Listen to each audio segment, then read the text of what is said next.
Mechanical third year का subject applied thermodynamics के बारे में पढ़ेंगे और इसका कोड MEC 313 है और टॉपिक्स क्या है, इंट्रोडक्शन ऑफ थर्मोडायनामिक्स। उसके बाद ऑब्जेक्टिव हमारा क्या है, the student will be able to what is thermodynamics, thermodynamic systems, properties of thermodynamic systems. अब हम फर्दर डिटेल से इनको पढ़ते हैं कि ये क्या चीज़ें हैं, इनकी मीनिंग क्या है, इनकी यूटिलाइजेशन कहाँ पे है। अब हम डिटेल से पढ़ते हैं। सबसे पहले हम इंट्रोडक्शन में जैसे कि वर्ड थर्मोडायनामिक्स, टू वर्ड बन रहे हैं, थर्मोडायनामिक।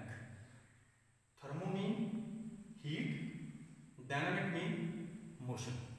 मतलब इसके अंदर ये हुआ कि हीट और मोशन के साथ हम कोई पावर जनरेट कर लें, हमको वर्क कर लें, वर्क डन कर दें।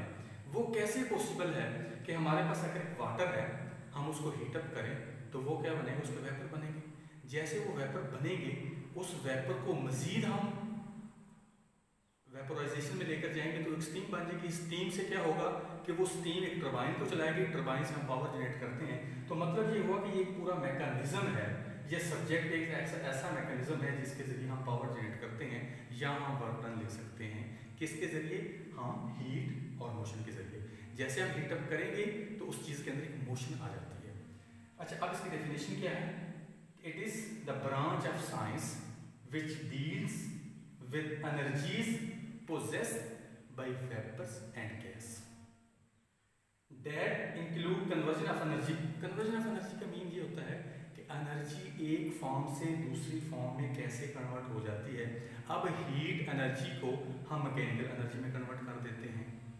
तो ये कन्वर्जन का मतलब ये है कि हम एनर्जी को एक फॉर्म से दूसरी फॉर्म में कैसे कन्वर्ट करते हैं। इसके रिलेटेड जो भी बात होगी हम उसको कह देते हैं कि ये हमारे पास थर्मोडायनामिक्स है। ये इसका मेन इंट्रोडक्शन है थर्मोडायनामिक्स का। अब उसके बाद हम आते हैं कि थर्मोडायनामिक सिस्टम होता क्या है। थर्मोडायनामिक सिस्टम के अंदर क्या होता है कि what is thermodynamic system, it is define a definite area और स्पेस। हमारे पास एक डेफिनेट एरिया स्पेस होती है जिसके अंदर हम थर्मोडायनामिक प्रोसेस को टेक प्लेस कराते हैं। मतलब ये है कि उसके अंदर हम थर्मोडायनामिक प्रोसेस करवाते हैं। अब इसकी मैंने एक डायग्राम बनाई है, सामने आप इस डायग्राम के हैं। तो इसमें सिस्टम मैंने लिखा हुआ है इसके अंदर, और ये इसकी बाउंड्री है और ये इसकी क्या है, सराउंडिंग्स है। अब सिस्टम के अंदर जो भी प्रोसेस होगा वो डेफिनेटली बाउंड्री के ऊपर आएगा।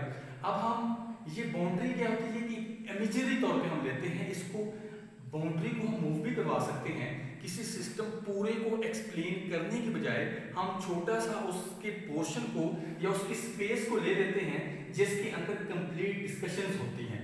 मतलब ये हुआ कि जिस तरह एक चीज़ को डिटेल्स एक्सप्लेन की बजाय हम एक उसका छोटा सा पार्ट्स ले लें, उसकी डिटेल हम देख लेते हैं कि बाउंड्री के ऊपर उसकी प्रॉपर्टीज क्या है, हीट क्रॉस हो रही है, नहीं क्रॉस हो रही है, मैस की क्या पोजीशन है, ये हम चेक कर सकते हैं। सराउंडिंग्स, जो इर्द गिर्द का एनवायरनमेंट है, वो इस सिस्टम के ऊपर क्या इफेक्ट कर रहा है।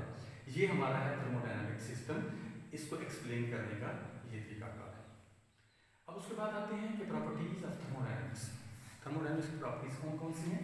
इसमें दो मेन प्रॉपर्टीज हैं, इंटेंसिव प्रॉपर्टीज है और एक्सटेंसिव प्रॉपर्टीज है।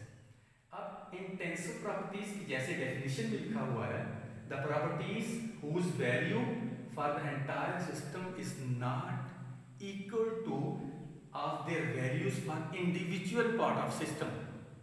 मीन इसका ये हुआ कि आप इसको याद करने का भी, intensive property independent of mass, ऐसी प्रॉपर्टी जो मैस के ऊपर डिपेंड ना करे।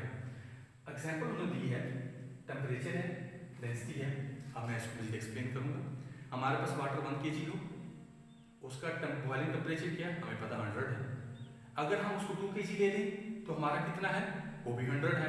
हम 1 टन वाटर ले लें, उसका भी वही है, टेम्परेचर सेम है। तो मतलब ये हुआ कि ये मैस के ऊपर डिपेंड नहीं कर रहा, बल्कि इसकी जो प्रॉपर्टी है वो है टेम्परेचर और उसके ऊपर डिपेंड कर रहा है। अब इस तरह डेंसिटी है। अब वाटर को मैं कहूँ कि मेरे पास 1 kg है, 2 kg है, 5 kg है, लेकिन उसकी डेंसिटी हमेशा 1000 होती है, वो कांस्टेंट है। तो मतलब ये हुआ इंटेंसिव प्रॉपर्टी के अंदर हम चीज ये बताना चाहते हैं कि हमारा ये सिस्टम है इंडिपेंडेंट ऑफ मैस। इसको याद करने का आसान तरीका है कि इंटेंसिव इंडिपेंडेंट ऑफ मैस, जो मैस पे डिपेंड ना करे उसको बोलते हैं इंटेंसिव प्रॉपर्टी। और यहाँ से हमने इसको एग्जाम्पल के साथ लेकर भी कर दिया। अच्छा, अब दूसरी सी एग्जाम्पल है extensive property, types of extensive. अब इसमें हमने कहा इंडिपेंडेंट ऑफ मैस और इसमें होगा डिपेंडेंट ऑफ मैस। मैस के ऊपर डिपेंड करेगा कैसे, सिर्फ चेन डेफिनेशन के अंदर क्या आती है कि वही चीज जहां पे हमने लिखा not equal to sum of their values, और यहां पे हमने लिखा कि equal to sum of their values for individual parts, उसके इक्वल होगी। एग्जांपल हमने दिया मैस है, हम 1 kg 2 kg, तो इसका मतलब हम उसको ऐड करेंगे 2 kg को, तो इसका मतलब हम टोटल मैस, टोटल वॉल्यूम, मतलब ये हुआ कि वॉल्यूम हमारे पास 1 क्यूबिक मीटर है, हम उसको 2 करेंगे तो इसका मतलब उसके अंदर इंक्रीज है। तो मतलब ये हुआ कि ये डिपेंड कर रही है उसके ऊपर, ये तो इंडिपेंडेंट ऑफ मैस बन रही है, ये डिपेंड कर रही है मैस के ऊपर। बढ़ेगा तो उसका मैस बढ़ेगा। इसके एग्जांपल हमने total volume, total mess, total energy. ये इसका इंट्रोडक्शन है लेक्चर जो हमने आपको दिया है, और मजीद इसे हम अपनी वीडियो को कंटिन्यू करेंगे। Thank you.